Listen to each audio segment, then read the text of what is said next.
ॐ नमः सिद्धिभ्य। ॐ नमः सिद्धिभ्य।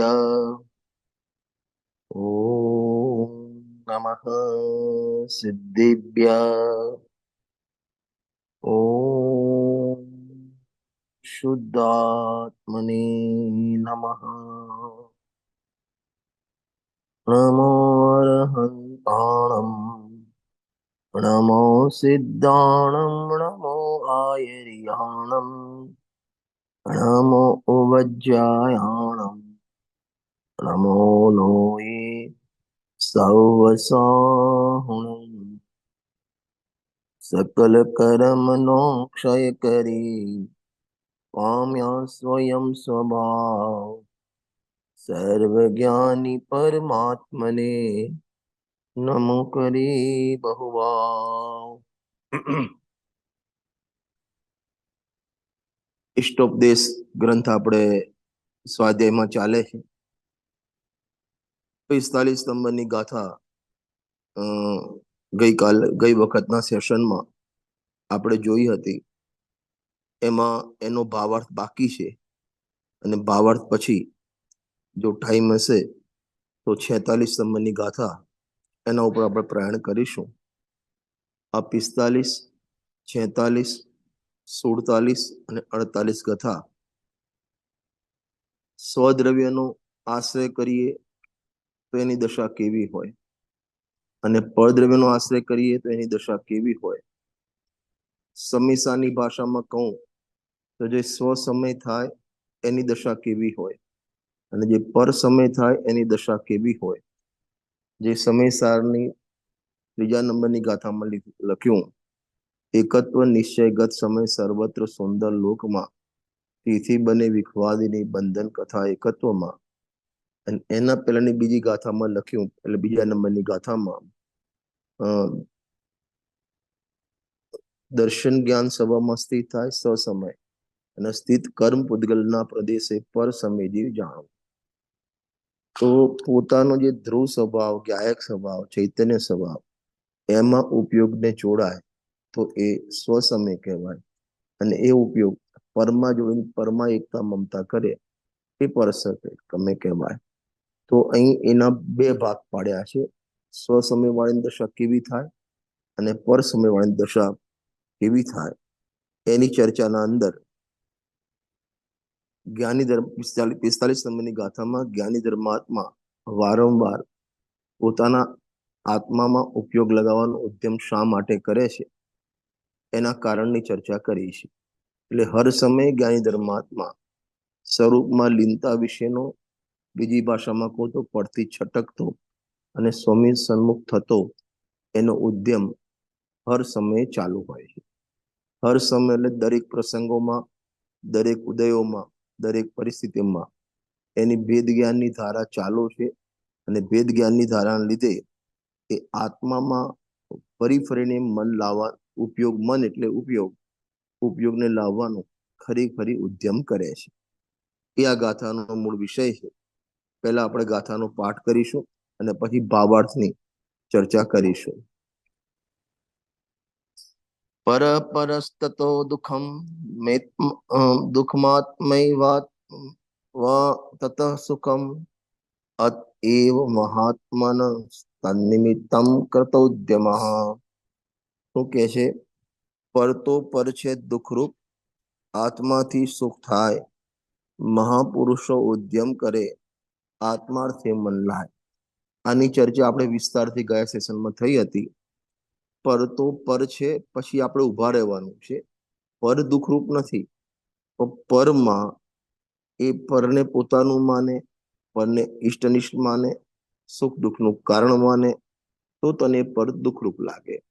અને પર તો પર છે એમ જાણે, એને ગેયના ખાતામાં નાખે તો એ નથી સુખરૂપ કે નથી દુઃખરૂપ। વાસ્તવમાં પર પદાર્થમાં દુઃખ પણ નથી, સુખ પણ નથી, પણ પરદ્રવ્યમાં આશ્રય કરતા નિયમથી દુઃખ થાય।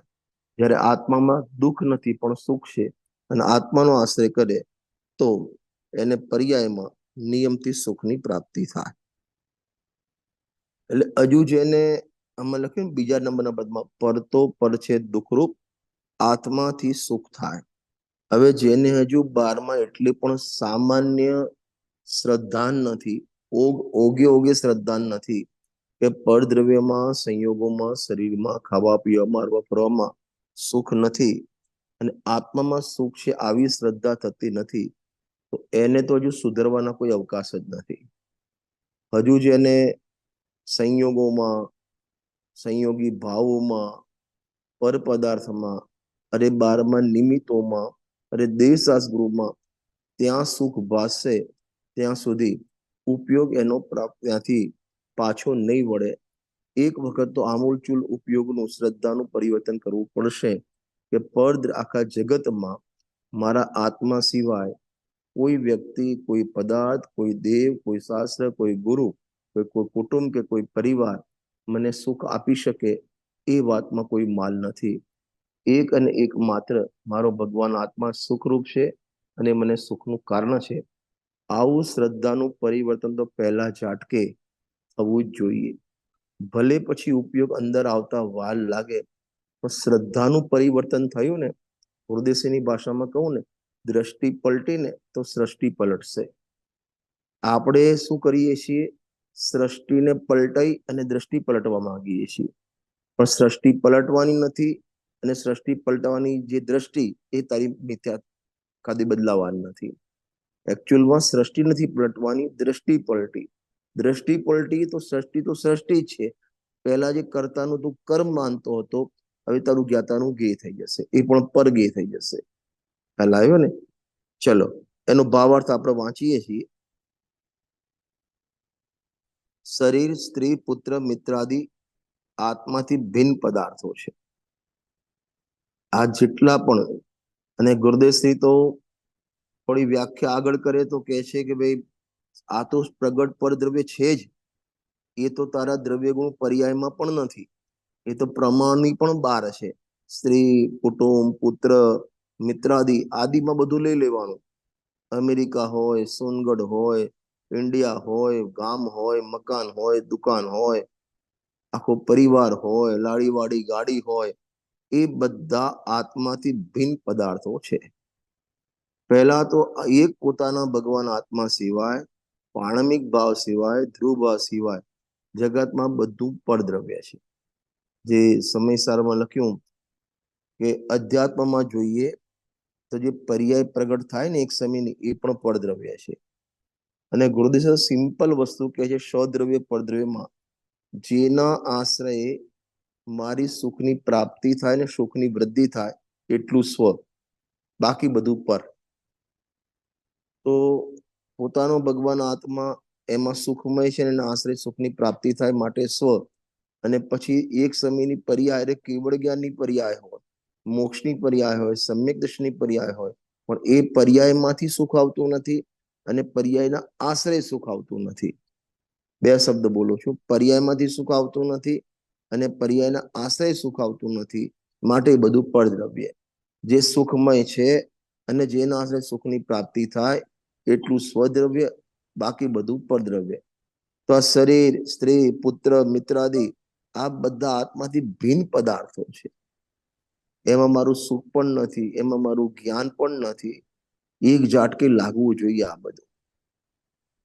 એકચ્યુઅલમાં આપણે શું છે, મુમુક્ષુઓમાં મોટી મેજોરિટી ભાષા પલટાઈ છે, શ્રદ્ધાન પલટાયું નથી.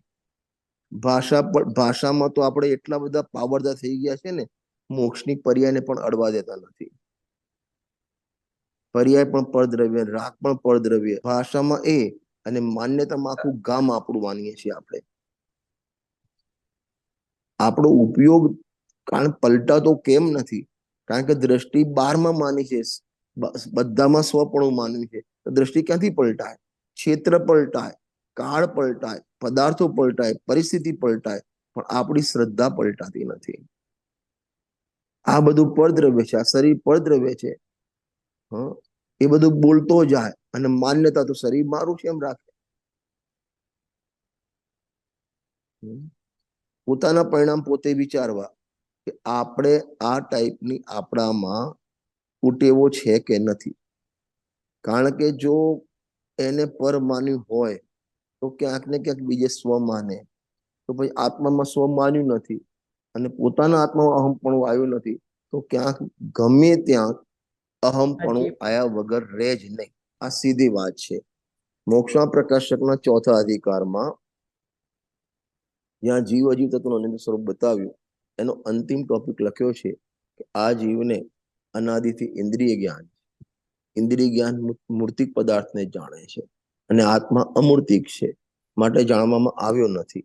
અને ત્યારબાદ લખ્યું કે જીવનો સ્વભાવ ક્યાંક ને ક્યાંક અહમપણું કરવાનું છે. આત્મા દેખાયો નહીં, આત્મામાં અહમપણું કર્યું નહીં, એટલે બહાર ક્યાંક ને ક્યાંક આપણું અહમપણું ચાલુ જ છે. સીધી વાત.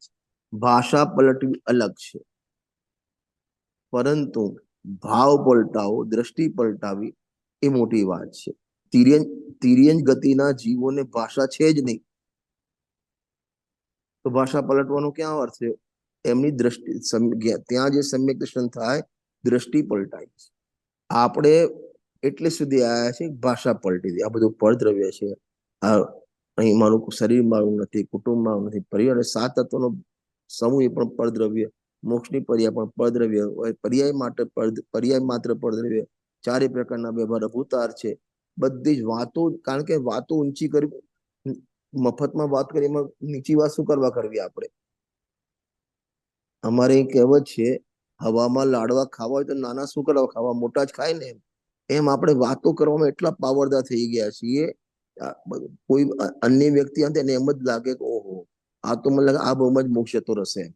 આવી આપણે વાતો કરીને આપણી જાતને છેતરીએ છીએ. આપણે બીજા કોઈને છેતરતા નથી, આપણી જાતને છેતરીએ છીએ. એટલે આના બે ત્રણ કારણ તમને ગણાવું ને, તો નંબર 1, ભાષા પલટી છે, દ્રષ્ટિ અને ભાવ પલટાયા નથી. નંબર 2 સંતુષ્ટિપણું. થોડો સ્વાધ્યાય કરે, 1 કલાક સીડી સાંભળે, 2 કલાક સ્વાધ્યાય કરે, એટલે એને એમ થઈ જાય કે આપણે તો ઘણું બધું કરી દીધું. એટલે એ શુભ ભાવમાં ને શુભ ક્રિયામાં સંતુષ્ટ થઈ ગયો. અને એનાથી આગળ વધે ને તો ક્ષયોપમ જ્ઞાન, મને બધું યાદ છે, સમય સારમાં આમ છે, પ્રવચન સારમાં આમ છે, નિયમ સારમાં આમ, ગુરુદેવશ્રી આમ કીધું છે, એ વાત ક્ષયોપમ જ્ઞાનમાં સંતુષ્ટ થઈ જાય. અને જે સંતુષ્ટ થઈ જાય ને એને માર્ગ આગળ વધવાનો પુરુષાર્થ ના ઉપરે. આપણે આપણા પરિણામ તપાસવા, આપણે ક્યાં સંતુષ્ટિ થયા. કારણ કે ભૂલ કાઢવાની છે આપણે. હવે આપણી ભૂલ આપણે શોધવાની છે. હવે જો ભૂલ જ નહીં શોધીએ આપણે, તો એ ભૂલ કાઢશું કઈ રીતે? આપણે પુરુષાર્થ ઉપાડશું કઈ રીતે? આપણે ભૂલ શોધવાની. ખ્યાલ આવે ને? જેમ અમે જયારે સ્કૂલમાં હતા ને, તો અમારે સ્કૂલની એમના બુકોમાં તમને ક્વેશ્ચન પેપર આપે, બરાબર? અને એ ક્વેશ્ચનના પાછળની સાઈડમાં છેલ્લા 2-3 પાનામાં એ બધા એના જવાબ આપેલા. ખબર, આવું ખ્યાલ તમને? હાજી હાજી, પાછળ આપે. હા, ખ્યાલ છે. પાછળ આગળ તમને ક્વેશ્ચન પેપર આપે, પાછળ એના આન્સર આપે કે question number, chapter number 2, question number 3, 2/3, એનો જવાબ આ. બરાબર? હવે તમે આખો ક્વેશ્ચન મેથેમેટિક્સ તો આખો દાખલો ગણ્યો અને પાછળ જવાબ મેળવ્યો. હવે એના વચ્ચે ડિફરન્સ આવે છે, તમારો દાખલો ખોટો છે, તમે કયા સ્ટેપમાં, 10 સ્ટેપ ગણ્યામાં કયા સ્ટેપમાં ભૂલ પડી છે એ તમારે જાતે શોધવી પડશે. અને એ નહીં શોધો ત્યાં સુધી કે જવાબ સાચો નહીં આવે. એમ આપણને પર્યાયમાં સંમિદર્શન થયું નથી, એટલે આત્માનો અતિન્દ્રિયનો અનુભવ થયો નથી, તો સમજી લો ક્યાંક ને ક્યાંક આપણી ગણતરીમાં ભૂલ છે. દાખલો આપણે ગણવા બેઠા, પણ દાખલો ક્યાં ગણવામાં ભૂલ થઈ ગઈ સ્ટેપમાં, અને જે વ્યક્તિ દાખલો ગણે છે ને એને તો એમ જ લાગે મારો દાખલો સાચો જ છે, એને ભૂલ લાગતી જ નથી પોતાને. એમ આપણને આટલા વર્ષોથી આપણે સ્વાધ્યાય કરીએ છીએ, આપણા ગુણસ્થાન કેમ પલટાતા નથી? આપણી પ્રણતિમાં રત્નતની પ્રાપ્તિ દ્રષ્ટિ કેમ પલટાતી નથી? એ આપણે જાતે શોધવું પડશે એનું કારણ. ખ્યાલ આવે છે ને? હાજી. વાત શેના પરથી નીકળી? સ્ત્રી શરીર, પુત્ર, મિત્ર આદિ આત્માથી ભિન્ન પદાર્થો છે. આ તો વસ્તુનું સ્વરૂપ છે, પણ તને ભિન્ન લાગ્યા? સ્વાનુભૂતિ દર્શનમાં પૂજ્ય બેનશ્રી બહુ સરસ વાત કરી છે. શરીર ને આત્મા ભિન્ન છે, એમાં કોઈ ધર્મ નથી. રાગ ને જ્ઞાન ભિન્ન છે, એમાં કોઈ ધર્મ નથી. કેમ કે તો વસ્તુનું સ્વરૂપ છે. પણ ત્યાં લખ્યું રાગ ને જ્ઞાન ભિન્ન છે, એમાં ધર્મ નથી. શરીર ને આત્મા ભિન્ન છે, એમાં ધર્મ નથી. પણ ભિન્ન પડવામાં ધર્મ છે, ભિન્ન માનવામાં ધર્મ છે. આપણે ભિન્ન વાંચીએ પણ છીએ, બોલીએ પણ છીએ, પણ બીજાને સમજાવીએ પણ છીએ. અંદર આપણી માન્યતા પલટાતી નથી. જેમ જેમ આજકાલની વહુ હોય ને, તમારે વહુ જ કે શું કે છો, દીકરાની વાઈફ ને બહુ જ કે ઇંગ્લિશમાં વહુ જ, ડોટર ઇન લો કે. હા, ડોટર ઇન લે. એ તમારી ડોટર ઇન લો તમારા ત્યાં તમારા દીકરાની વહુ એ ઘરમાં આવે, એ સાસુને મમ્મી કે, પણ મમ્મી માનતી નથી. અને મમ્મી માને ને તો આ ઘેર ઘેર ઝઘડા થાય છે ના થાય. એ મમ્મી મમ્મી બોલે, મધર ઇન લો ને મમ્મી મમ્મી બોલે, પણ મમ્મી માનતી નથી. કોની જેમ? આપણી જેમ. આપણે આ બધું ભિન્ન ભિન્ન એમ બોલીએ પણ માનતા નથી. એમનો એ જ થયો ને કે હજી બી પરમા રુચિ વધુ છે. એનું કારણ એ છે કે એને આત્મામાં આ બાજુ જોઈએ તો આત્મામાં સુખ લાગ્યું નથી, અને આ બાજુ સંસારમાં થાક લાગ્યો નથી. એટલા માટે વચનામૃતમાં લખ્યું, આ તો સંસારથી ખરેખરો થાકેલો હોય, ત્રાસિત થયો હોય, દુઃખિત થયો હોય, એના માટેની વાત છે. આપણને જ સંસારમાં દુઃખ લાગ્યું જ નથી.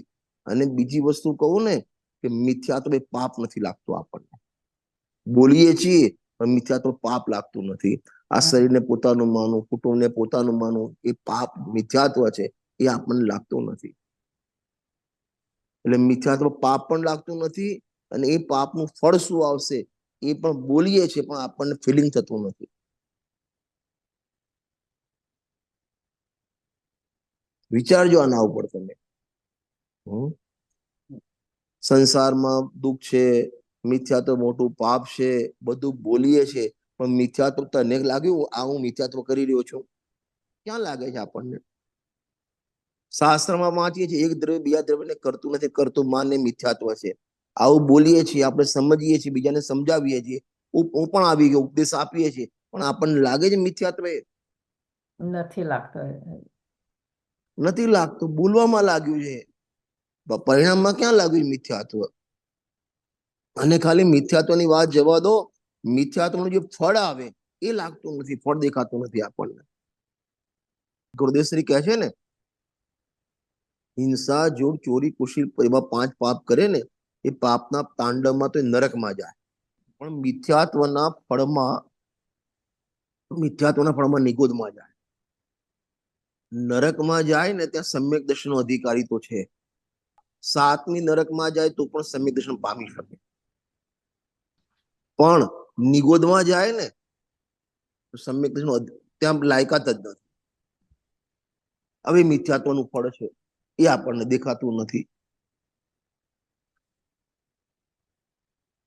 એટલે હું 2-3 વાત બોલી ગયો અત્યારે. નંબર 1, શરીર આદિ બધું પરદ્રવ્ય છે, એ બધું આપણે બોલીએ છીએ પણ માનતા નથી.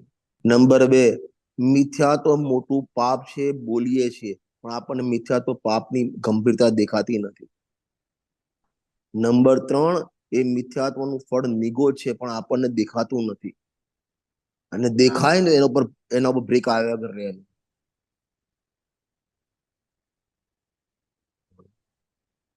શરીર, સ્ત્રી, પુત્ર, મિત્ર આદિ આત્માથી ભિન્ન પદાર્થો છે. અને ભિન્ન પદાર્થો પછી એમાં જે થવું એ થાય, મને શું ફરક પડવાનો છે? જે જ્ઞાની ધર્માત્મા નિજરાધિકારની ગાથા છે, 209 નંબરની ગાથા, 209, છિજ્જદુવા ભિજ્જદુવા નિજ્જદુવા, મને છેદાવા ભેદાવા લઈ જાવા નષ્ટ બનો ભલે, વા અન્ય કોરી થા પણ પરિગ્રહ નથી મારો વરે. જ્ઞાની ધર્માત્મા શરીર વિશે, કુટુંબ પરિવાર વિશે, ધન દોલત વિશે, મકાન વિશે એનો અભિપ્રાય કેવો હોય છે? એનો અભિપ્રાય કેવો હોય કે મારું છે જ નહીં, એ છેદાઈ જાય. તમે ગાથા કાઢો છો, હું પણ ગાથા કાઢું. ચલો, 209 નંબરની ગાથા છે, 209.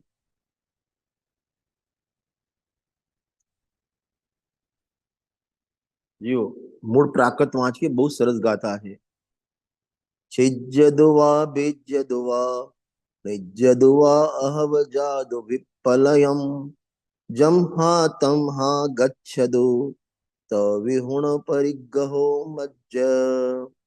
શું લખ્યું? છિજ્જદુ છેદાઈ જાઓ, ભિજ્જદુ ભેદાઈ જાઓ, નિજ્જદુ નષ્ટ થઈ જાઓ, અહવજાદુ વિપલયમ અથવા એનો વિપલય થઈ જાય, નાશ થઈ જાય. જમ્હા તમ્હા ગચ્છદ અથવા જે થવું હોય થાય. તવિહુણ પરિગ્રહ મજ્જ, પણ પરિગ્રહ મારો છે જ નહીં. આ શરીરનું કોઈ છેદી કાઢે, છેદી કાઢે ખબર પડે છે. છેદવું, ભેદવું. ભેદવું એટલે ભૂકા કરવા, છેદવા એટલે ચૂરો કરવો. આપણે છુંદાને છેદવું કહીએ ને, પેલી છીણીમાં છેદીએ ને, આપણા એનો બનાવીએ ને. અને એક ગોળ હોય, ગોળને છીણીથી ના કરો, એને કંઈક દસ્તો મારી અને ટુકડા કરો, ભેદ કરો. એટલે શરીરના કોઈ ભેદી કાઢે, ટુકડા કરી કાઢે, કોઈ એને છુંદી કાઢે. આમ બે ગાડીઓનો એક્સિડન્ટ થાય ને, તો એનો કચ્ચર ઘાણ નીકળી જાય, છુંદો નીકળી જાય. શરીરનું આવું થઈ જાય. છેદાઈ જાઓ, ભેદાઈ જાઓ, નિજ્જદુ નષ્ટ થઈ જાઓ, વિપ્લવ અથવા એનો વિનાશ થઈ જાય. જમ્હા તમ્હા ગચ્છદ, અરે કે જે થવું એ થાય શરીરનું, મારું છે જ નહીં. જ્ઞાની ધર્માત્માને માથે, મુનિરાજને માથે સગડી સળગતી હોય, કેમ એમ મસ્ત રહે છે? પોતાનું માનતા નથી. પછી શરીર સળગી જાય, નષ્ટ થઈ જાય, ચૂરો થઈ જાય, ભૂકો થઈ જાય, હા, કાગડા એને ચૂંટી કાઢે. ખ્યાલ આવે છે ને? શું ગજબની ગાથા છે! આ શ્રદ્ધા પલટવાની ગાથા છે બધી. આપણે શાંતાબેન હતા ને, રજનીભાઈ, હા હા હા, બોલો. હા શાંતાબેન જ્યારે પડી ગયા હતા ને, એમનું ઓપરેશન, એમણે એનેસ્થેટિક નતું લીધું, હિપ હા હા, પડી ગયા ને, ત્યારે એ આ ગાથા બોલતા હતા. એમ શું રમેશભાઈ વાત છે! પારેખ એક ફેરે અમને કહેતા હતા. શું એટલે વાત છે! ત્યારે શું આ વાત છે! બહુ ગાથા સરસ. વાંચીએ ને, ત્યારે મને તો શાંતાબેન યાદ આવે. હા હા હા હા. એક વર્ણીજી હતા ને, વર્ણીજી. વર્ણીજી હતા. બીજી વાત યાદ એમને, આવે છે કે પ્રતિક્રમણમાં તો આ વાત હંમેશા આવતી જ હોય છે ને. આજે હા, એના ઉપર પણ વિચાર કર્યો.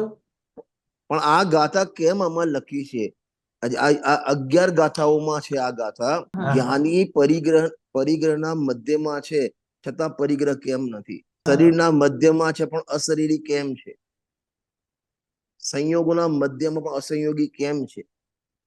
આ એની ગાથા છે. અને તમે અમેરિકાથી અહીં આવો ને, બધો પરિગ્રહ ત્યાં છોડીને આવ્યા છો, છતાં પરિગ્રહ ચાલુ જ તમારો. છોડ્યો નથી અભિપ્રાયમાં, પણ એની મૂર્છા પરિગ્રહ તો ચાલુ છે ને આપણો. ઓછા છે જે ભલે 1000 કિલોમીટર દૂર રહી ગયો. અને જ્ઞાની ધર્માત્માના સંયોગમાં છે. અને એક ક્ષેત્ર અવગા છે, છતાં પણ એમને ડર નથી. વાઘ ફાડી ગાય શરીર, કોઈ જાતનો ખેદ થતો નથી. પાંચ પાંડવને લોખંડના ધગધગતા દાગીના અગ્નિવાળા પહેરાવ્યા, કોઈ ખેદ નથી. કારણ કે શરીરને પોતાનું માનતા નથી.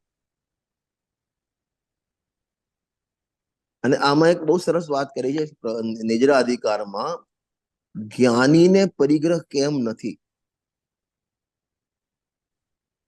જ્ઞાનીને પરિગ્રહ કેમ નથી?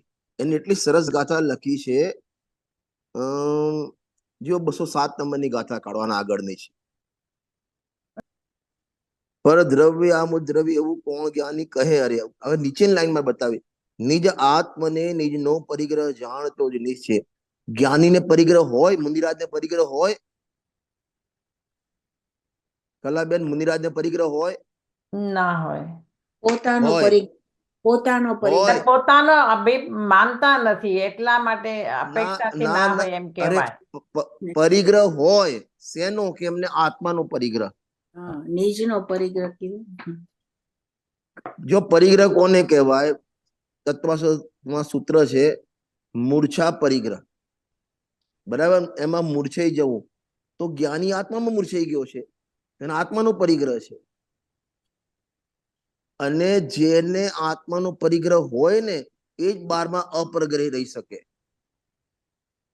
આપણા જીનાગમમાં દિગંબર સંપ્રદાયમાં ગ્રહણ પૂર્વક ત્યાગ લખ્યો છે. પ્રવચન સારની 200 નંબરની ગાથામાં બાહ્ય મમતાનો ત્યાગ અને ચૈતન્યની ગ્રહણની વિધિ, આ વિધિ લખી છે. નિમમત્વનું ગ્રહણ અને મમતાનો ત્યાગ, 200 નંબરની ગાથા છે, પ્રવચન સારની ટીકાની પહેલી લાઈન. હું આ મોક્ષાધિકારી પોતાના જ્ઞાયક તત્વના પરિજ્ઞાન પૂર્વક મમતાનો ત્યાગ અને નિર્મમત્વનું ગ્રહણ. જો આવી ગઈ 200 ગાથા. ચલો તમે બહુ ફટાફટ ચાલો છો, હું પણ કાઢી લઉં 200 ગાથા. જો ટીકા વાંચો, આગળનું પાનું ટીકાનું. ગાયક સ્વભાવી આત્મના પરિજ્ઞાન પૂર્વક હવે મમત્વનો ત્યાગ અને નિર્મમત્વનું ગ્રહણ, આ વિધિ છે. મમત્વનો ગ્રહણ પૂર્વક ત્યાગ હોય. આત્માનું ગ્રહણ કરે એમાં પરનો ત્યાગ આવી ગયો, ચૈતન્યનું ગ્રહણ કરે એમાં રાગનો ત્યાગ આવી ગયો. એમ જ્ઞાનીને આત્માનો પરિગ્રહ છે, માટે બાહ્ય પરિગ્રહ નથી. અહીં એ કહેવું છે. તે ગ્રહણ તો કર્યું નહીં, એટલે જ્ઞાનીને પરિગ્રહ છે કે હા છે. હું ઘણી વખત દ્રષ્ટાંત આપું છું. આપણે 5 બાલ્ય તીર્થંકર થઈ ગયા ને, હાજી. ખબર છે? વાસુ પૂજ્ય, મલ્લીનાથ, નેમિનાથ, પાસનાથ ને મારી સાંઈ, બરાબર? ના 5 બાલ્યથી. બાલ્યથી કોને કહેવાય? બાળ બ્રહ્મચારી. બાળ બ્રહ્મચારી. બાળ બ્રહ્મચારી. હવે એમાંથી પ્રશ્ન કરું, નેમિનાથ ભગવાને લગ્ન કર્યા હતા કે નહોતા કર્યા? નહોતા કર્યા. માંડવેથી પાછા ગયા હતા. હા, માડોથી પાકે ના લગ્ન કર્યા. લગ્ન કર્યા વગર કોઈ બ્રહ્મચારી રહી જ ના શકે. આત્મસુંદરી સાથે લગ્ન કરેલા. આપણે ત્યાં અભયકુમારજી ભજન લખ્યું છે ને, રાજુલ કે પ્રતિ રાગ તજા હે, મુક્તિ વધુ કો બ્યાહે. મુક્તિ વધુ કો બ્યાહે શું કે? બ્યાહે એટલે શું? લગ્ન કર્યા. કોના જોડે? અંદરની મોક્ષ રૂપી લક્ષ્મી જોડે લગ્ન કર્યા, ત્યારે બ્રહ્મચારી રહી શકે. એટલે જે આત્માના આનંદનો ભોગ કરે ને એ બ્રહ્મચારી રહી શકે. જેને આત્માનો પરિગ્રહ હોય 12મા પરિગ્રહી રહી, નિષ્પરિગ્રહ રહી શકે. જેને જ્ઞાન શરીરનો આશ્રય લીધો એ શરીરથી ભિન્ન રહી શકે. એમ જેને પોતાના આત્મામાં અહમ કર્યું ને, પોતાનું માન્યું, એને આખું જગત પર દેખાય.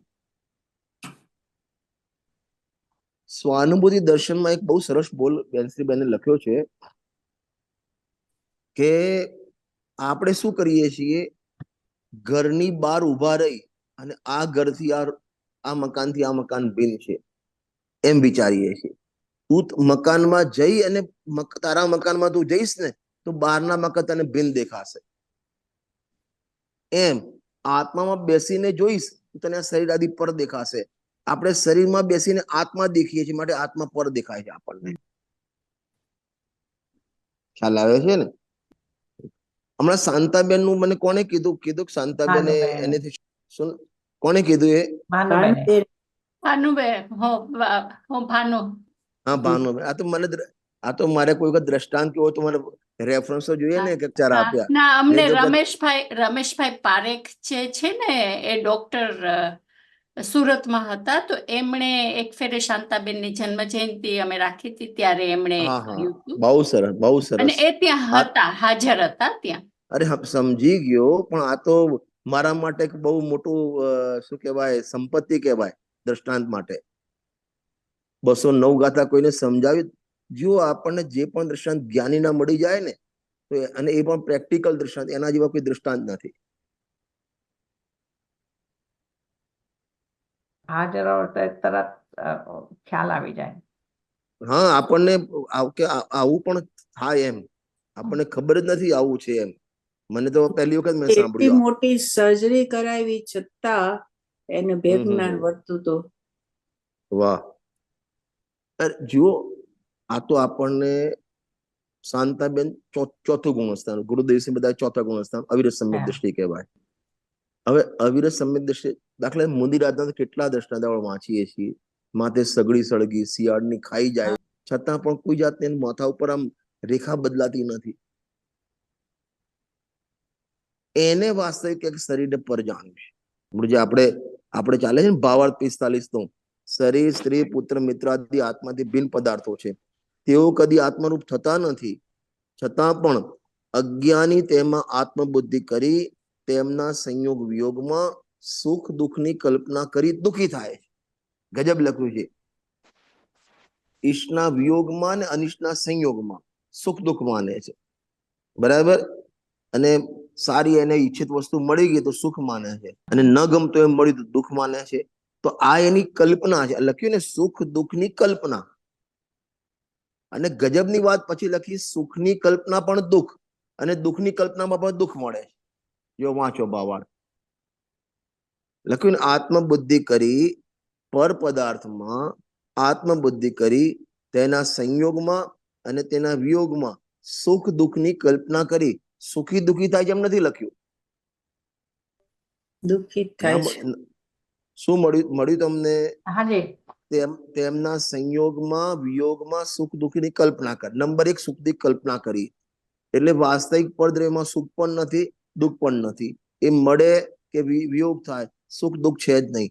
આ જીવે મનમાં કલ્પના કરી, બરાબર. અને કલ્પના કરી તો સુખની કલ્પનામાં સુખી થાય કે દુઃખી થાય? દુઃખની કલ્પનામાં દુઃખી થાય જ, પણ સુખની કલ્પનામાં દુઃખી જ થાય. દુઃખી થાય સુખ છે. છે જ નહીં. પણ આપણને લાગતું નથી દુઃખી થઈએ છીએ. આપણને લાગે છે તમને અનુકૂળ સંયોગ મળ્યા, 50 લાખની ગાડી મળી ગઈ, આખું મોટું મકાન મળી ગયું, આમ તમને આજ્ઞાકારી છોકરો મળી ગયો, વહુ મળી ગઈ. હવે એમાં તમે કેમ છો? આપણે ગુજરાતમાં તો સિમ્પલ છે, ગુજરાતીઓમાં કેમ છો કે મજામાં. હવે એ મજા તારી સુખની કલ્પના છે.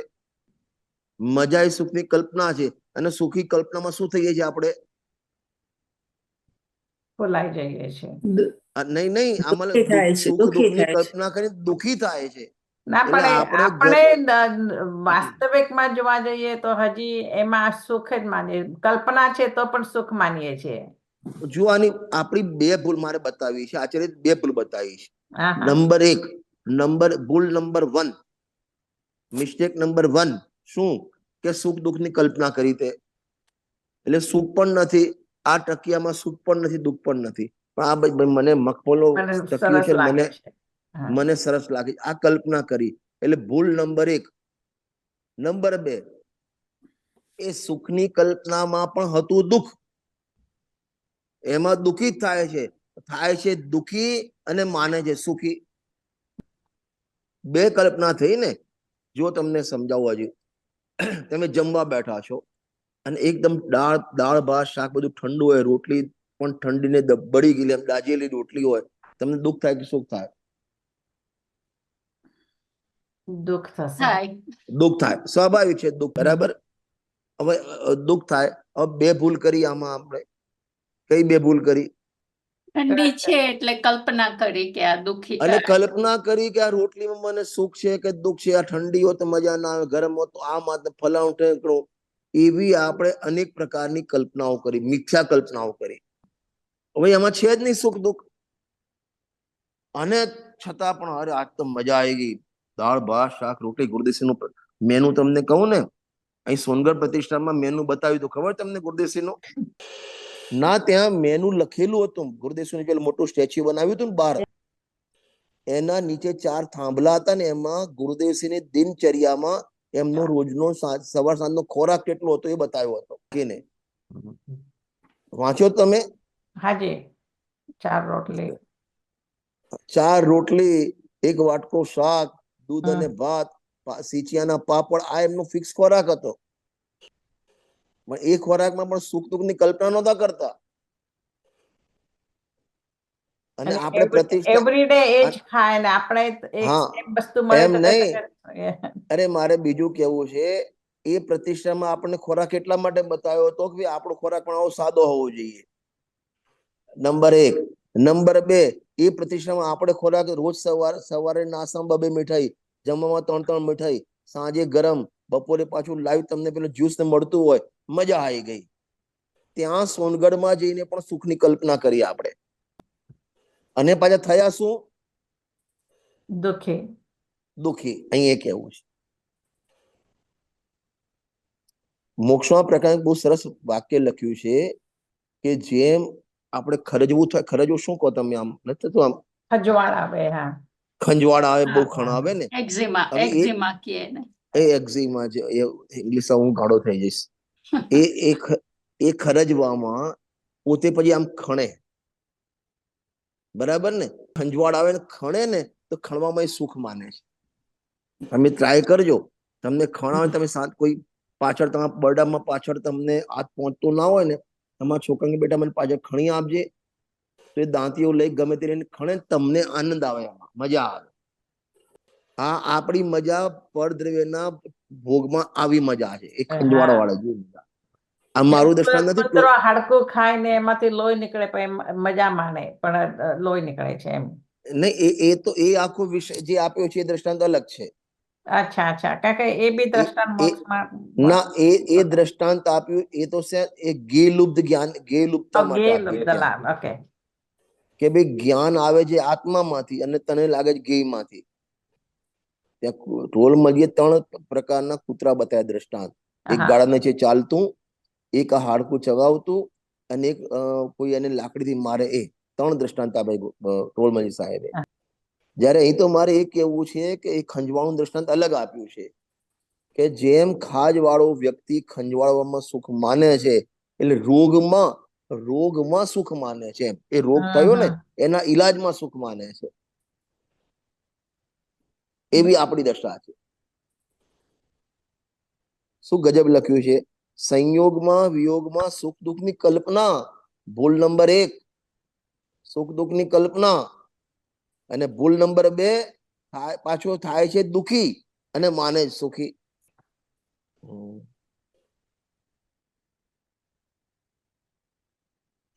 અનુકૂળ પરિવાર હોય, 12માં ખાવા પીવા લહેર કરતો હોય, ગુરુદેવની ભાષામાં દાળ ભાત શાક રોટલા, પતરવીના ભજીયા, ચૂરમાના લાડુ, આ એમનું મેનુ ફિક્સ હતું. પ્રવચનનું, ખાવાનું નહીં, પ્રવચનનું આ મેનુ ફિક્સ હતું એમનું.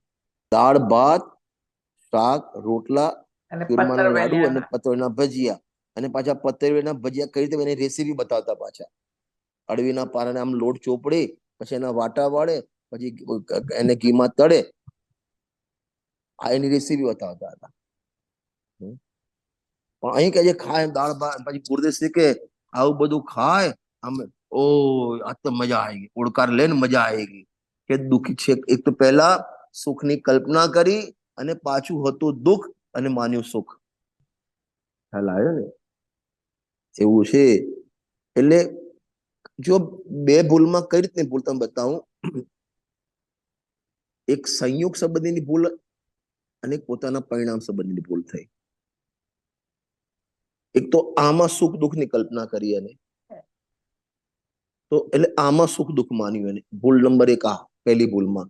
અને બીજામાં પોતાની પર્યામાં હતું દુઃખ અને માન્યું સુખ. પહેલા પરમાં સુખ દુઃખની કલ્પના કરી અને બીજામાં પોતાનામાં દુઃખમાં સુખની કલ્પના કરી. ખ્યાલ આવે? 2 ફરક પાડ્યો મેં. હાજી. પહેલામાં અનુકૂળ છોકરો હોત સુખ માન્યું, છોકરો આજ્ઞાકારી છોકરો હોત તો પડેલો બોલ ઝીલે છે ને સુખ માન્યું. તો પહેલા તો છોકરામાં સુખ પણ નથી દુઃખ પણ નથી, એ તો પરદ્રવ્ય છે. એટલે ભૂલ નંબર 1 ત્યાં સુખ માન્યું. અને નંબર 2, એ મને પપ્પા કહીને બોલાવે, મને આમ હાશ મજા આવે. હવે હતું દુઃખ, એટલે માન્યું સુખ. એટલે એક પરપદાર્થમાં સુખ દુઃખની કલ્પના કરી અને બીજામાં પોતાની પર્યાયમાં દુઃખમાં સુખની કલ્પના કરી. આ બે ભૂલ થઈ. બરાબર, ટાઈમ થઈ સાચું ગયો સુખ છે. શું છે, શું દુઃખ છે એ જ ખબર નથી. હા, ખબર નથી. બરાબર. હવે એક લાઈન થોડી બાકી રહી ગઈ છે, ટાઈમ થઈ ગયો છે. બીજી વખત જયારે નેક્સ્ટ મળીશું ત્યારે લઈશું આપણે. જય જય જિનેન્દ્ર.